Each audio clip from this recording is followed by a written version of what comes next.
Hello and welcome back. Today we're here answering the age-old question, what does Diddy have to do with a McChicken nugget Parmesan? So earlier I got this comment on a YouTube video with a little recipe on there. So I'm gonna go ahead and make some Diddy around the room, which is what Phoenix Demand says it is. So we're gonna get to that first, and then we're gonna work on the McChicken nugget Parmesan. Let's get right to it. So following the recipe, we set the stove to a 4 and we melted 2 tablespoons of butter in a saucepan. After that was all good and melted, we went ahead and added 1 teaspoon of cinnamon and 1 1/2 tablespoons of sugar. I used 3 scoops from a 1/2 tablespoon because why not?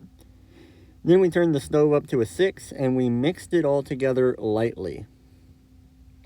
And let me tell you guys, at this point it smelled incredible, but I was so disappointed to see what happened to it.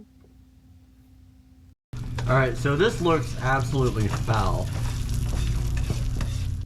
Next, the recipe said to splash vanilla over it. Make sure you get a decent amount. So I put a pretty good amount of vanilla in there and I mixed it lightly, just like it said to. And I didn't know how long to cook it for after this, so I busted out the candy thermometer and I just made sure we were making it hot enough to make it into candy. I'm gonna go ahead and get this finished up, pour it into a dish, and then I'll get right back to y'all. This looks like Diddy took a dump in my pan, dog. Why would you have me make this? This looks terrible. Like, genuinely? Why would you do this to me? Okay, now for the Chicken McNugget Parmesan, and I just want to specify this real quick. This is gonna piss Italians off.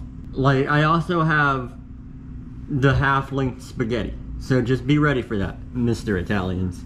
Anyway, most important ingredient.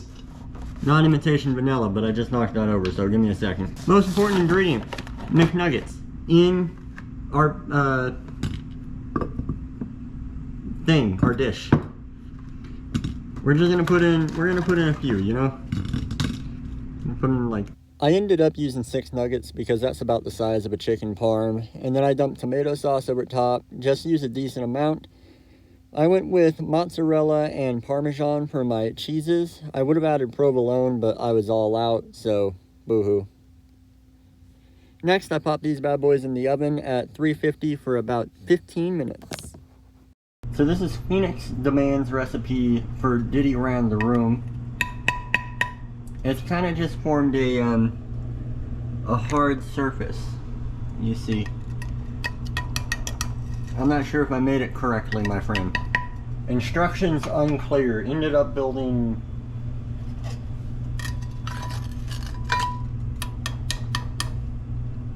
I don't know what you'd call that. Uncle Roger would not be proud, though, if he saw that. Uncle Roger would be disappointed. Alright, and there you have it.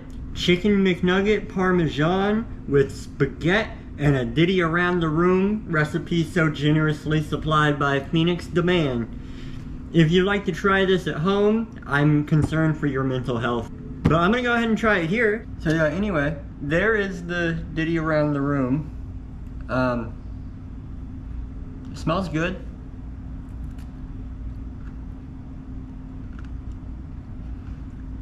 It tastes fine. I wish it wasn't hard. I wish Diddy wasn't rock fucking solid whenever I put him in my mouth. But that might have been my issue. I tend to make guys hard when they see me. So got me my fork to try my Chicken McNugget Parm. We first got to hit the noodles. Let's try some dry and not quality. I did not try very hard. I mean, do I cut it or do I just go all in? Full mouth filled with Chicken McNugget Parmesan. That looks really hot. I'm gonna cut it. Alright. Alright, let me go back in for another bite. This time with some noodle though. I'm gonna get some noodle in there with the Chicken McNugget Parm. Anyway, there's the Chicken McNugget Parmesan with a Diddy around the room.